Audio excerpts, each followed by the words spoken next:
Welcome to today's interview. I actually have brought back Natalie Ventimiglia. Natalie, welcome. Hi. So good to see I'm so excited to have you back. We've been chatting for a while, but there's so much to cover. Before we get started, please give the listeners who haven't heard you before, where do you live and what do you do? you. Okay. So I live in Denver. And so if you would have asked me that, even the last time we spoke, I don't even know what I said. I purposely didn't listen to our old interview because it's like that old person was that old me, Right. and we are allowed to like just evolve and be somebody else. And so now I see myself more as like this ascension, like participant in also a way that is going to learn what I've learned about ascension and then teach that. And so I use art and all kinds of arts, not just like my art, but the arts in general or creativity in order to get those messages across to the collective consciousness. So when they're looking for it, they will be able to find it. So the class, the art itself, going to these seminars, where I have seen you several times, and just making this information available to those that are looking for it. That's like my main mission. And that's an important tool. I truly believe we all have our own gift. And I love speaking. I love the camera and doing video. And that's my creative outlet is teaching through video and podcasting. Yours is art. So if we all know and understand we have that creative outlet, whatever that tool may be, and that's what we're like, that's the channel we're being used through, and yours is art, right? Right. Well, I definitely feel like your job is to figure out what your job is. We are all so smart and we Right. all come with this so many gifts. We just forgot what they were. And so finding what your gifts are is figuring out what you like. I personally love art and I love science and I love spirituality. I love questioning consciousness, pushing the levels of consciousness Mm. through these things, which is really just creativity, science, which would be just researching my like experimenting with my life as a strategy and then observing my experiment, and then changing the experiment up a little bit with a different variable and then seeing those results. And we're doing that all the time. And when you use the word science, and I just kind of want to like demystify that a little bit because I think people get intimidated about the classes, the class that I wrote, but it's really just an observation of the experiment, which is your own life. And then spirituality, which would just be this unity consciousness, like using more than just you, but using spirit, meaning all the things that are around you in order to figure this place out. Okay, I like the keyword you use there, an experiment and variable. So we all the time, whether or not we're aware of it, conscious of it, geez, I gotta get that up. We are manifesting our reality through our thoughts. But now that you've become aware and the observer of the variables and the experiment, okay, that didn't work. Let me try this. But it's taking you time and experiments to get there, right? Yeah. So I think that the way to win this game is to know you're in a game. That's the first step. Yes. People are thinking, and I believe that is where things split. That is the fork in the road where Mm. people come to this place and they think that things are happening to them. Yeah. And they are a victim of the circumstances of this entire place. Their parents, the game, they don't, Earth itself. They're The mad at government, let's throw in the government, all of their it. boss. All of it. Religion, this, duality. They're mad at duality. Yes. Okay. They're mad at polarity. And you can't be mad at that. Like you cannot be mad at polarity because that's the game you chose to play. And once you realize that you're in a game, then you're like, oh crap, games require strategy. And strategies are what are going to get us through. How do you know your strategy's working? Well, that's an experiment. You run an experiment. Here's what I'm going to do. I'm going to create a website and I'm going to give art, I'm going to interview people. This is yours. I'm going to interview people and I'm going to find the overlap between what I'm doing and what that person is. And I'm going to send this out into the world. And then people are going to learn from my experiences because I like video and all that kind of stuff. You know what I mean? And then you find people like me. You're like, yeah, I love Heather. I love to talk to Heather. I love talking about consciousness. I love talking about what you're doing. I want to know what you're doing, what your struggles are. And so we can help each other. And that's important to me. So now we're helping each other in the strategy. This is the strategy. This is the game. We are playing it right now, like just trying to figure that out. Have you seen Hunger Games? Oh, like I think Hunger Games, just like The Matrix, just like John Wick, just like Upload, just like all these things, they are games inside the game. They're training videos, basically. They are videos to help you understand this place and how things are hiding in plain sight. Like that is such a metaphor. Like I could use that movie in every interview I ever do for the rest of my life as to what is going on in this place. That it's a simulation, a holograph, and that we're in and I've only seen it once and it was years ago. So clearly I need to go rewatch it because I love metaphors and analogies. Right. Yeah, it's like we are all dropped off. We chose this game, Hunger Games, on planet Earth. And it's like we forgot that it's just a game. And I love that you use that. So what are these strategies and different things you're using to be like, oh, well, wait, I want to have fun. I want to do it this way. I want to learn more. I want to go higher. I want to go to 5D. How are you doing that? Yeah. I mean, every day, knowing that I'm in this game and knowing that every single conversation is a clue. Everyone, like I'm so smart. Like this is what I do to myself. This is the game that I play every day. I think, well, I don't really trust everyone else. And I know that, but I trust myself enough to know that if you are in my world, I must trust you enough to give me some information, whether that is in the negative polarity or the positive polarity. And the discernment of figuring that out is the game. Like, do I like you? Do I like being around you? How do you make me feel? How is this information that you're giving me resonate with all the other information that I know? And so not only are you finding the overlap, but you're also finding the disconnection, like the one that you're like, I'm not sure that's right. And that's huge. I mean, that is so big. You're like, oh, wait a minute. That doesn't fit in with what I already know. And then you have a choice right there. You're like, do I find why I don't believe that? Like that, wait a minute, that's not what I know. So I researched that to decide if it's better than what I know or if it is totally opposite to the point where like it solidifies what I know. And that's the game all day. Evidence. Constant self-reflection. You're like, wait, that guy just said that. I've never heard that before. Pardon the interruption. If this content is resonating with you, I want to offer you some additional resources. Check out my website, heatherhakes.com, and take the free life assessment. This is a great tool to take inventory in life where you're feeling in alignment and abundant, and where you're feeling stuck, stressed out, or as someone recently emailed me, completely ruining my life. I've also created a self-study course all about mindset and manifesting. Again, check out my website, heatherhakes.com, and click on course. Finally, if you are ready to deep dive and really transform your life, I offer one-on-one coaching. I will teach you what has taken me years and tens of thousands of dollars to learn, in which you can start implementing right now. To learn more and schedule your free strategy call, visit heatherhakes.com/coaching. Now back to regular programming. Is that right? Is that true for me? And then you just decide, I don't know enough about that. I'm not going to, because I feel like people do this to me a lot, or maybe this is my mirror, right? They try, they don't understand it. So they think it's wrong, or they criticize it, or they make fun of it, or they, they condemn things that they don't understand. And I was taking that super personal for a very long time. And finally I was just like, wait a minute. I can't do that. Like I cannot take personal things. I can't take that personally, what people don't understand about me. I get it. They don't know this yet. There's something else that I don't know then too. What don't I know?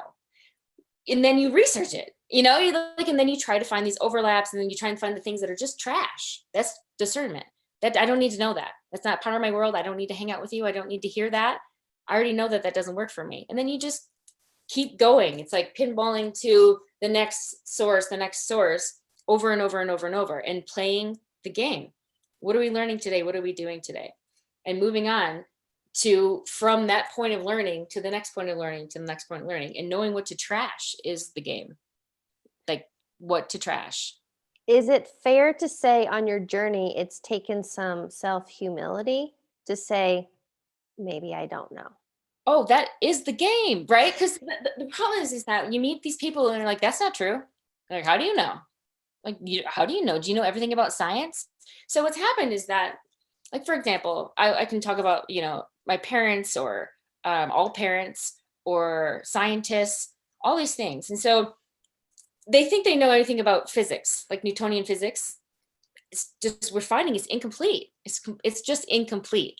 But when you have dedicated your life to a particular religion or a particular science, and then some new information comes in, you have to admit that you were wrong, that you have been duped. You know what I mean? That you believed something. And that was actually a really big turning point for me when I read some of Neil Donald Walsh's books. It was actually, I've only read one of his books, and it was enough, because at that moment, again, I was having a really difficult time with the religion that I was brought up in. And so, and everyone in my family is like, your parents want you to take the uncharted path. They want you to, if you asked any parent, they would say, oh my gosh, yes. I want them to find out, be the best version of themselves. I want them to chart the path that is, the path less taken, and the road less traveled. That's what I was looking for. And you want all of these things. Yes, be the highest version of you. Oh, but do it with my rules. Do it inside the church that I've always gone to. Do it with inside the physics and the science that we've always known, because this is known. And I'm thinking, that's not known, because you are there's full of contradictions. And so if the one time it's contradicted, it's wrong. Or it's not wrong, it's incomplete. And that's what I learned from Neil Donald Walsh. It's not that religion was wrong, it was incomplete. Not that all the science that we've figured out so far is wrong, it's just incomplete. So if you change that tiny little thing from everything we've always done was wrong and I've been duped, and this was like, oh no, it's not wrong, I just didn't understand it fully. And now I have new information. And how do I integrate this new information into what I already know? And so I can unlock a new key, more coherent, more in resonance, a new code, which now unlocks another key. But if you're not willing to admit that what you thought was right or true this whole time might be incomplete, you'll never get to the next level, because then you're stuck on what is I'm right. Instead of looking to be right, you're looking to find truth. And that's it. That's the game. Like when you can give up the surrender of trying to be right. I tried all these things. It's a game. None of those worked. Like we just talked about before you started recording. It's like, these things aren't working. Why am I keep trying? And it's not, I'm at the same place I was. Observation of that, I'm at the same place I was. And if you're at the same place you were and you like that place, you're there. You know what I mean? Like, what are you doing? Live that, right? Live that until you get to a place you're like, wow, I don't want this anymore. What do I need to do to get out of this? What does something else look like? And then that's it. It's like just surrendering that you don't know everything, and everything that you thought you knew might be wrong, because there's new information coming in. And if you're not interested in finding what that is, I mean, scientists get angry at new things, because they want to, every time a huge thing comes up, they want to say, they want to make that scientist feel stupid. They want to make them feel crazy, because they themselves would have to be wrong if they believed what they thought the new person was right. And then one wants to be wrong, you don't want to feel like all the things that you have done are wrong. But if you can tweak that to just incomplete instead of wrong, you got no problems.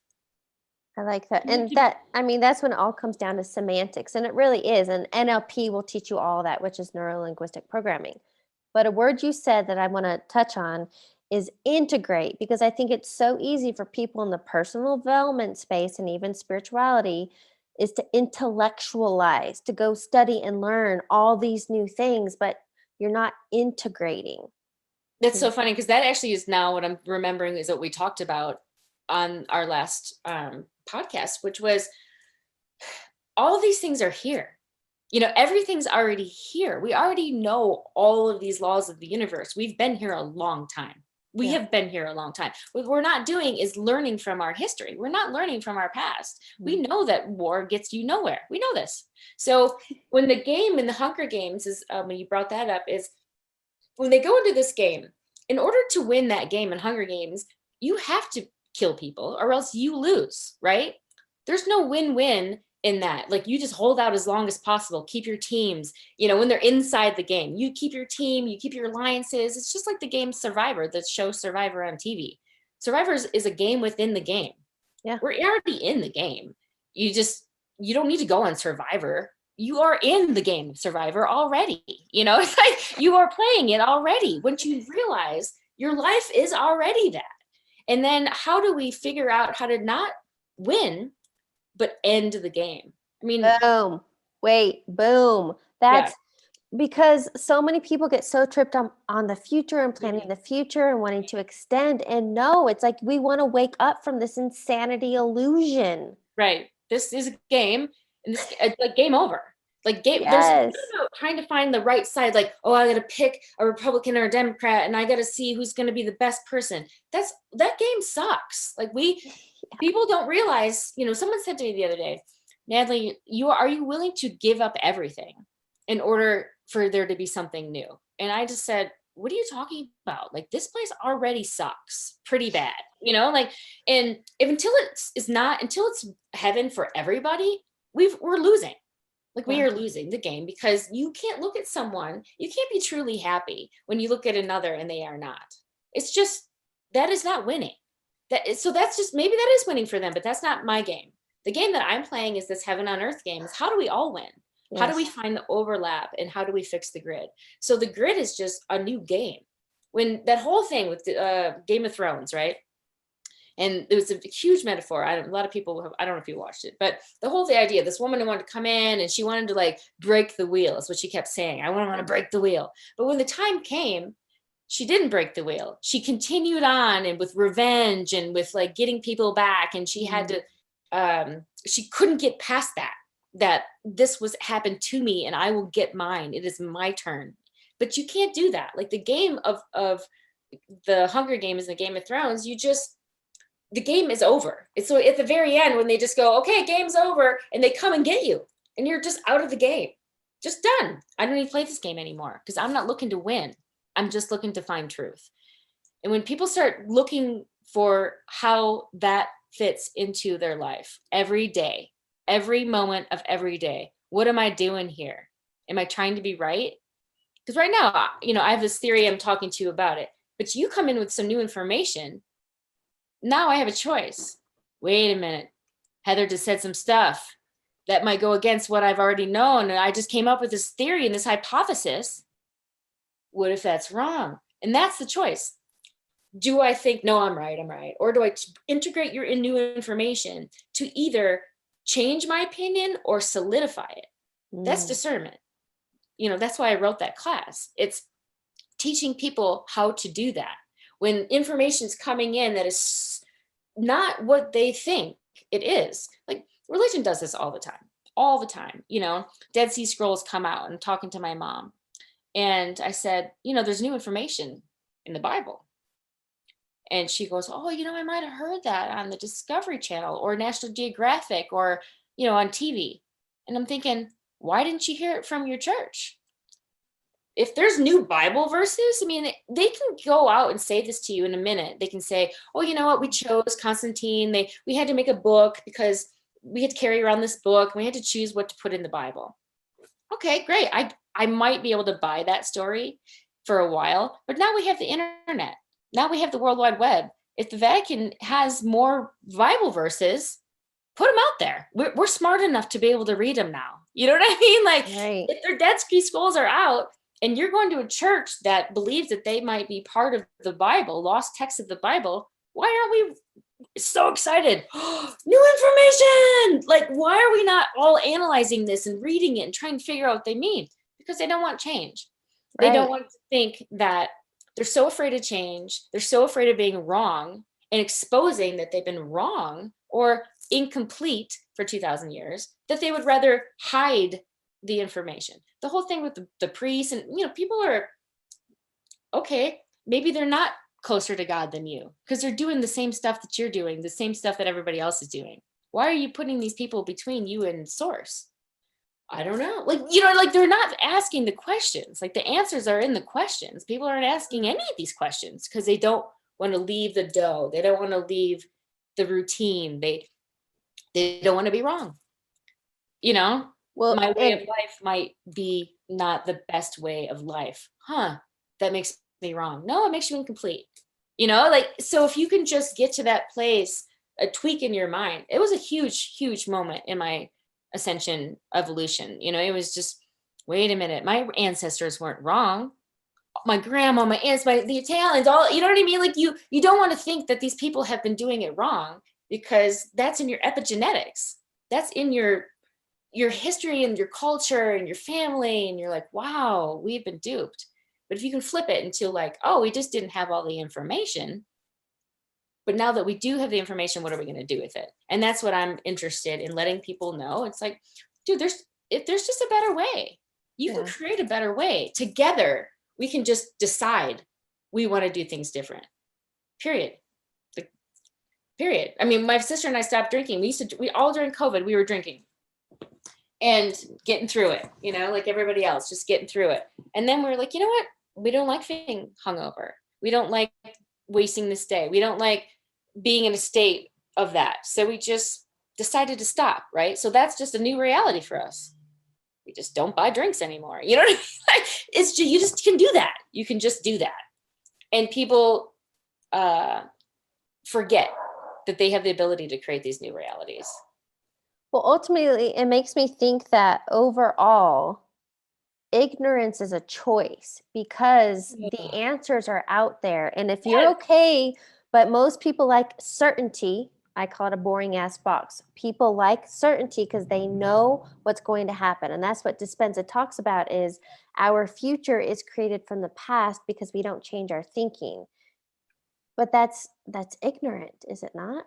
No, that is exactly it. So, what he talks about is that there is an unknown future that you could choose. Time out. Right? Just we have to share real quick. Natalie and I ended up not planned next to each other on a flight in December on our way to a week-long Dispenza event. And I want to definitely please share.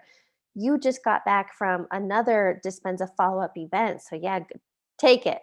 Yeah. So the synchronicities, right, that we ended up seeing like almost every time we've met, it's been just running into each other. Yeah.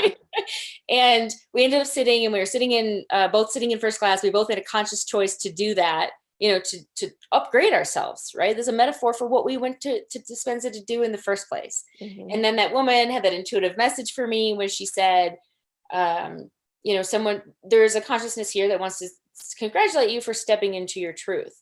And I'm thinking, like, I have arrived, I'm in my truth, and then you get there and I found some truth out that was that we are darkness. Like all my meditations were just dark, dark, dark. And I got to such a dark place that I really fell into a nervous breakdown, almost like a straight up nervous breakdown where I was unable to function. I was having panic attacks on the regular, and they were like suicidal panic attacks. And so just about how dark we are. And then finally I just had to like integrate this darkness, integrate it.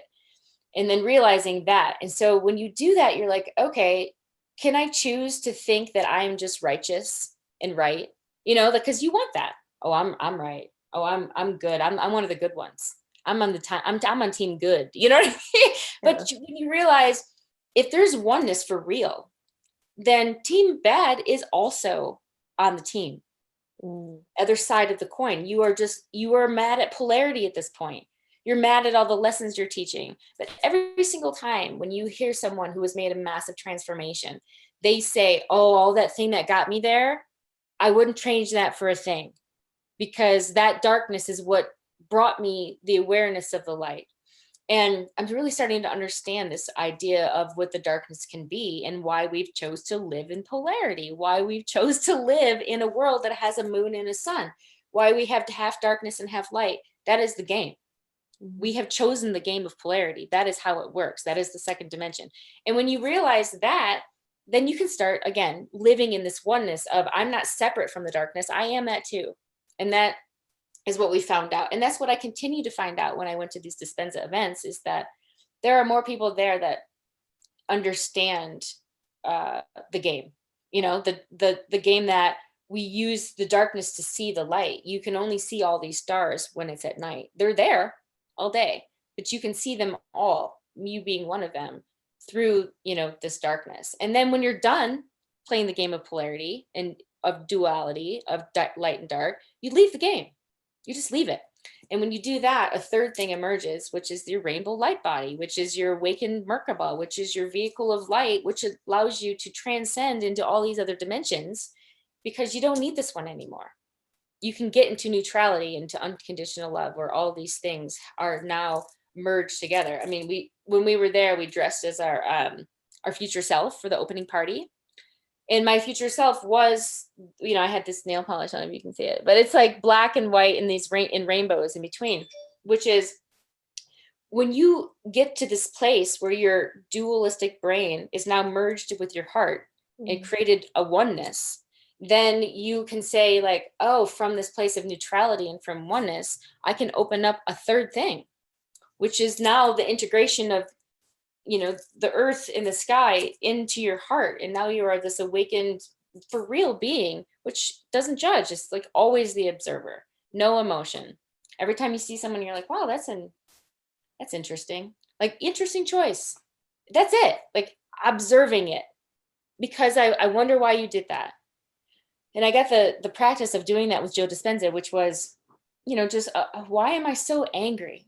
Why am I so mad? And you get into these altered states of consciousness, and you can say, you can listen for these answers in a place that is not in the game. So you leave the game to get more information, to come back and play the game better, is what I get, you know, is finding the overlap, like leaving this reality for a minute through meditation, through running, through, you know, through, there's a million ways to get in, breath work, sex, with the right person, you know, like you can get into these altered states of consciousness, and then you realize, oh my gosh, there's a whole nother game here that people that choose not to do it are missing.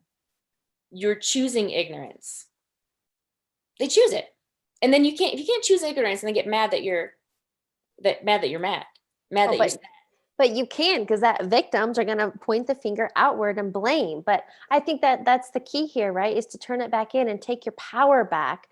But my question for you is, because I love this whole analogy of we're in a game, and anybody listening and watching this now understands, holy shit, I'm in this game, but I can find the tools, I can connect with the people to help raise my vibration and get me out of this insanity.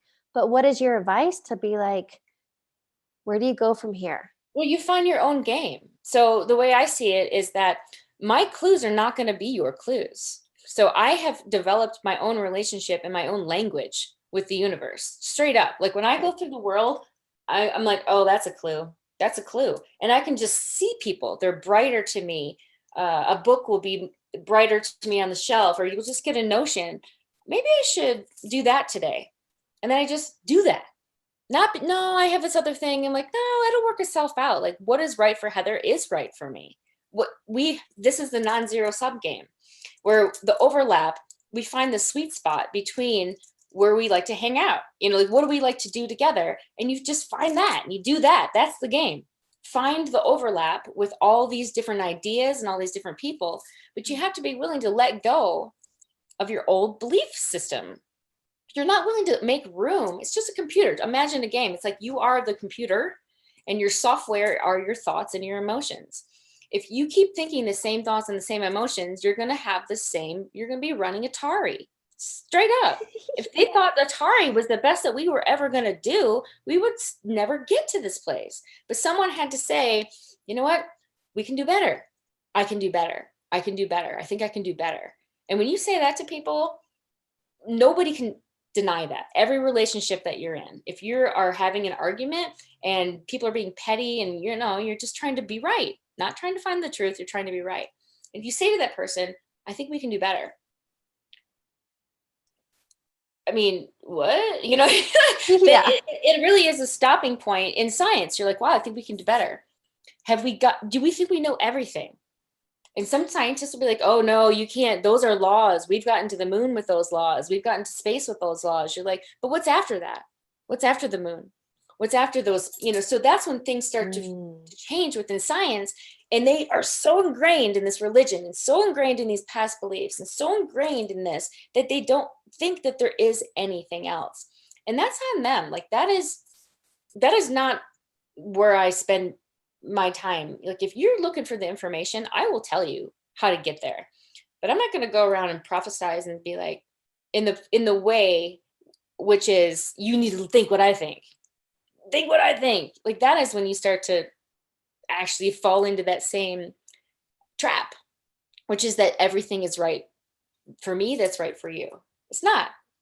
You know, it's just not. You know, someone else's happiness is not yours. And so that is another part of the game, is knowing that you have the things that I like to do, making art. And if I said, you know what, if you just made art, everything would be better for you. You're like, I don't really like doing that. You know what I mean? Right. That's the difference, is knowing that, finding the overlap between those people and those relationships and figuring out what to do. And that's the game. Yours is different than mine. It makes me Don't put think though, yeah, that overlap, ultimately, I feel what you're saying, the overlap is find your joy and your happiness, because we all have it. Different modems, different tools, but find that that's the overlap. Find it with the other relationships, the other experiences, the other people in your life. So if your mom is not into all of this, but she likes to go biking or shopping with you, don't talk to your mom about this stuff. Just talk to her about biking and shopping. You know what I mean? Unless she asks you, hey, Heather, what are you doing? And then you tell her. And that is the overlap. And so the overlap might change. The boundaries are always moving because we live in a monad. A monad is like the Waze app. It's always changing and moving. Oh, construction, we just got a user saying there was a car accident over here. We're going to direct you there. Yeah. So all of a sudden everything changes. But I really wanted to go that way. Well, sit in traffic then. That's your choice. You have to be able to adapt to new information all the time and be comfortable enough to say what I thought was fully correct before is not. And what I thought was necessary, like I don't have to, like my ex-husband, for example, love this guy, right? Freaking love this guy. Loved him the day that I married him as much as I love him now, you know? But there was a moment when I said, I'm going to dive into consciousness so deep that I might crack. I mean, I kind of knew that, you know, from that moment. I'm like, I'm about to explore something that you and I have not done together. And when we talked about it, the more and more I just felt this resistance from him to go into this. He's not going to Dispenza events, and that's okay. Doesn't want to. You know, that was for me. It's like, it's okay. We can just find our overlap. And so we did. It's kids. It's our complete friendship and love for each other. It's money. It's, you know what I mean? Like support of each other in whatever way that looks. And now I look at him and I just have so much gratitude and so much joy that he was willing to play that game with me. He doesn't want to play the game of exploring consciousness to the point where you're holding space for two opposing ideas so strongly that you really start to lose what's real. And that happened to me. Like I went to a place where I couldn't hold both the third and the fifth dimension in one body. I couldn't keep 1 foot in 5 and 1 in 3 and still function until I knew that was what I was trying to do. So I was like, oh heck, every visionary has to hold space for the vision of the future when it's not here yet. And that's what we're being asked to do. We're being asked to create a future that we're not living in. We're living in this reality, but we're holding space for that new one to come. And so what I was able to do with everything I do is I found where our overlap was, the Vesica Pisces, the non-zero sum game where we both win. I can go off and do my consciousness stuff and I can still have his support with the kids in the home and the family. And I know, you know, and he can still have that from me and we can do that from each other. And that's what I talk about finding the overlap with everyone. Mm-hmm. And then you can truly lead by example when people are saying, well, what are you doing when you go to those things? Because you come back different. Then you can, okay, now you've just got an open door. You just got permission. And then you find where they start to tilt, they're starting to tilt out because it's so different from what they might have known. And then you just, baby steps find the overlap. This is what they're comfortable talking about. This is as far as I'm comfortable talking with you, because if I tell you everything, you will certainly try to lock me up. You know what I mean? Like, Yeah. you will be concerned now because it's so far away from what you believe. Yeah. So the game for me now is to try and see how I can function in this polarity and still be able to build that vision that any visionary would have, that we can live in a reality tunnel of one that looks like heaven, that feels like heaven to me. And I believe that that's possible. And every time I meet people that are at these events and other places too, they're not all just these, people that go to these events, but they go to several different events and they're interested in the same thing that I am, which is, how do we make this place better? Mm-hmm. How do we live better? Because what we have now is not worth keeping. It's not. Right. It's not. There are people starving there. Like, you can talk about this stuff. There are people that are not living in heaven, and until they are, we're playing the wrong game. That's my thoughts on it. Like, yeah. What game are you playing? Are you playing the money game? Are you playing the power game? The hunger game? What game are you playing? In my game, I was like, oh, I'm playing heaven and earth. That's it. I know I need money, but I don't, that's not the ultimate game. That's not how you win, because you can't take that money with you, but you can take your karma to the next game. Like, when you die, you take everything you've done with you to the next level. And people don't even know that, you know what I mean? Yeah. Like, they don't even, they're not even asking what happens when they die. We know. Ask Dolores Cannon and the thousands and thousands and thousands of people that she has interviewed that have an overlap, right? There's not just one person out there saying something. There are psychologists and people that go into these altered states of consciousness and they tap into the field where the answers are there. They're looking for answers. All you got to do is open up the book, get on the internet and find the answers that you're looking for, and know how to use discernment to say, that's true for me, that's not true for me. That's the game. It's fun, because when I run into you, that day that I met you, I wanted to go to yoga. I was in San Diego. I wanted to do something I hadn't done before. That was it. That was it. And then I went through the thing, found you, blah, blah, blah. Of course, you were on the same vibration as me. Right. All I did that day was do what I wanted to do. So a little backstory. That was the summer of 2018. I was living in San Diego teaching paddleboard yoga, but that's the point. You got the intuitive nudge, go do something new, different. And it connected us. We both happened to be from Denver, but met in San Diego anyway. Right. That's the game, right? So you got to follow those nudges, because all these pieces to the puzzle. The crumbs, the clues. Yes. And I know they're there. And that's why I'm able to say that. Like, yeah, the evidence is in the game. And like, I am playing it. I'm like, okay, yeah. I did go to, that day, and I did meet that person for lunch, and I did do that. And when I got there, I learned this. So grateful that I went there. I followed my intuition. I got the clues, the synchronicity showed up, and that's how I know I'm like winning it. And then if you don't feel like doing something, don't do it. Like, that is actually the sweet, like, that is the, the Tabasco, or the icing on the cake, or the sweet spot, or the hot sauce of it all, like the spiciness of it.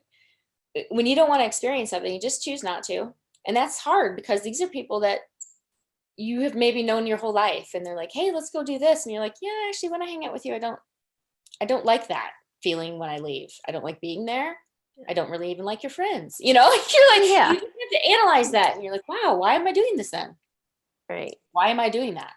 I don't like this job. Oh, but you've been there for so long, and this and this and that, and it's security, and it's this. I'm like, yeah, but you don't like it. So if you don't like it, that means that there's probably someone who will like it, who's waiting for that job, waiting for you to quit. And there's another job waiting for you that you're too scared to go look for. And all you got to do is what you like doing. This doesn't work for me anymore. And I got to a better place with my ex-husband because I love him. Well, again, like the love was always there, but I'm enjoying him in the relationship and the family situation that we created so much more. Yeah. And the old thing that I also created, right? So I created all of it. I created it, decided I didn't like it, decided to create something else. And that's what I think that everyone has the ability to do when they're playing the game. Wait, I created this. Do I like it? I like parts of it. Let's keep the parts I like and delete and change the parts I don't. And if you could do that every minute of every day, took a bite of that sandwich. I don't even like this sandwich. Guess what? You put it down and you eat something else. Oh, but I already made it and it's already here. And I know if I eat it, no, don't eat it. Yeah. Every minute. You know what I mean? I threw away a cup of coffee earlier because I'm like, it got cold, threw it away. Just made a new one. Because why do I have to drink coffee I don't like? You know, it's like every minute. Natalie, I have to say, I almost feel selfish for this interview because it was everything I needed. Oh, that's what I'm talking about, right? I know. And you know, it was funny. By the time you booked it, I was like, why did she book it so far out? Because we weren't supposed to have this conversation until today because of everything you shared. And then that gives me like those energy shoots through me. Yeah. Actually, yeah, this same thing. It was about a month out because I was going to be gone at that thing and you were in Mexico. You know what I mean? And that was the first available spot when I went into your thing. And I thought to myself, you know what? I will be just getting back. I'm sure I will learn so much stuff there. Yeah. I will be in a better place. And I certainly am, because I started just to realize, I'm like, oh, what's good for Heather is what's good for me. Mm-hmm. Obviously that's when we were supposed to meet. And then we're finding that it is, you know, and then we're baking that. We're like, wow, that's the game. I just assumed that it would be right for us to meet at this time because that's the time I booked. Whatever I did is the right choice. And then it was, right? And then you're like, that worked. Yeah. Do that again, do that again. And then next time I say, hey, let's have coffee. And you're like, can't do it that day. Don't rearrange your schedule. Find it. If you know what I mean, find a time that it does work. And that's the perfect time. Yes. As opposed to like, oh, Heather doesn't want to come, or, like there's nothing about that. Like, it's just what's right for you is what's right for me. Always. And then that's how I think we both win. So question, because we covered a lot of different things today. What is one key takeaway you want listeners to get? Well, that's it. I mean, like, that you have a strategy. Like, if you come up with a strategy and create your own relationship with the universe, your own language, where that when that song comes on, it means this. When you see those numbers, it means this. When that person calls you and texts you, it means that. And so you figure out the game that you already planted here for yourself. You find your own clues and you find them in the things you like to do. That's it. You're in a game. That's it.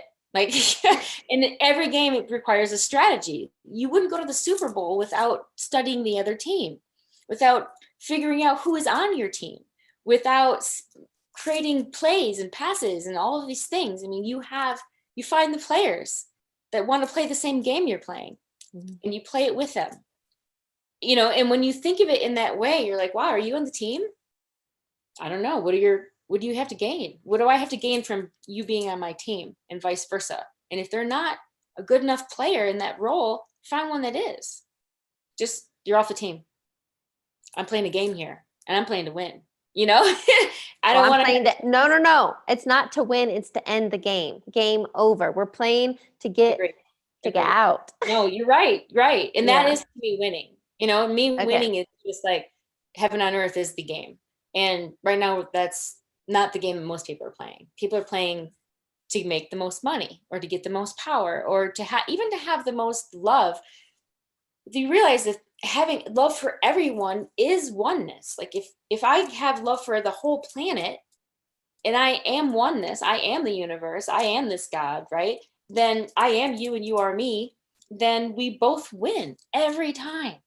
It's the Nash equilibrium. I mean, that is a whole nother topic, which I'm researching right now. But the idea is like in this game theory, that if you are coming to a place where if everybody wins, that's how it's the best outcome for all people. So that is mathematically proven by this guy, John Nash. But he says that in a game where there are rational players, so find some other rational players that want to play the same game that you're playing, and realize that when everybody wins because we are living in wholeness, then that is the best solution for everyone. So if there's a solution that's good for me but not good for you, that's actually not my best solution. And that's mathematically proven and scientifically proven. So when you start playing these theories, where you're living in a game theory, which is you have free will, you're in a game. So I get to choose what I want to do, and so do you. But if we choose that we are going to pick the solution that's best for both of us, then everybody wins. Every time. Like, we don't make products that get people sick. We just don't do that. Why would you do that? You're doing it because you want to make money, but you're making people sick. That's not going to be a winning game for anyone, right? So when we start changing the whole game, which is how do we all win? That's how we end the game. That's how we win, in my opinion. It's not, that's how we all winning is breaking the game. The old third dimensional paradigm, which is duality, into a new duality, which is giving and receiving. Yes. I know it's a lot, but it's been like on my mind a bunch, obviously, because this is like, spilling out. But this is all I think about constantly. Like, nonstop thought of how do we get out of the game? How do I get out of the game? I get it. And there are days when I get overwhelmed and it's like, okay, I can't hear, watch, do nothing. I could just have to sit here. Yeah. Okay. So I'd love to wrap up the interview. Otherwise, I truly feel we could probably talk forever. Yeah. A couple rapid fire questions for you. Okay. What is a quote or motto that you live by? Oh, that is such a good one. Well, this new one, no, find the overlap, fix the grid. I mean, that came to me over the last couple of days, and I started to realize that that's why I've been so obsessed with this geometry, with this geometric code, which is a series of overlapping circles. And so I start thinking of myself as a circle, and who else do I want in it, in this very coherent way, which is this geometry, which is the seed of life, which is the Merkaba, which is the auric field, which is the torus. It's all overlapping, and they are all one. It's like all these quotes are really just one quote. What is a book you're currently reading or highly recommend? The Kin of Atta are waiting for you. I just finished it. There are so many activations in there and so many triggers in there that it's just a beautifully written, it seems like it's metaphorical, but it's actually real. It is real. Like, we are living in the dream. We are living in the holograph of our combined thoughts. And it is just a beautiful way of integrating that message by reading this book. The Kin of Atta are waiting for you. I can't remember who wrote it, but you'll find it. All right. Final question. What advice would you give your younger self? Funny, because I think of my younger self is like me 5 days ago, always. Yeah. Every minute is my younger self being replaced by my new self. And it really was, again, just this last thing. It's like, you can heal yourself. Just stop being mad. Just stop being mad. I'm done being mad. And when you're done being mad, you can move into neutrality, which is the void, and that is where the magic really begins. And you can start being somebody else in that place, just neutral. I love that. And what a great note to end on. Natalie, thank you so much for joining me, and keep spreading your light. Thanks for having me on again. I love the follow-up. I love the growth from spot to spot, and being able to look back and see where you were in 2018. And then you're like, oh, wow. I love that old me. I'm in love with that old me that was still trying to figure all this stuff out. And I'm in love with the old me that is in this moment that hasn't figured out what I'm going to figure out in 2 years, Let's do that again in 2 years.